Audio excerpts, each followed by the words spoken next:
Si Sanjinger po is being named dito. How do you navigate yung balance of dealing with this bird? We have to get to the bottom of this. Pero syempre nalulung personally, kahit na hindi alam niyo naman open book kami, hindi kami nag-uusap, hindi kami magkasundo, pero syempre malungkot pa rin, no? Kapatid ko pa rin yan, tapos si Sen Joel is my colleague.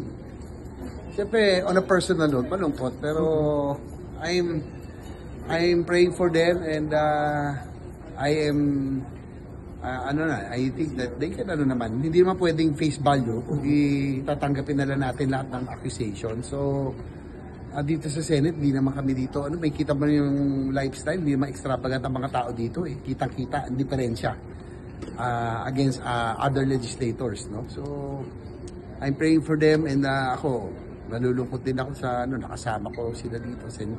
Ako yung deputy ni Sen Joel for a long time and he has been really working hard. So malungkot na ito yung mga accusation. So sana I'm sure that I'm praying that he can disprove all of these accusations, no? Or both of them, kasi ang nakakalungkot dito, baka we are bringing the whole house down, no? Baka ba kailangan ng tao is demanding for blood, we might be diverting the issue. Ako consistent ako in trying to find out the scheme, no? Kahit yung balikan nyo, gusto ko malaman paano nila nagawa yung systematic crime that plundered this country, no?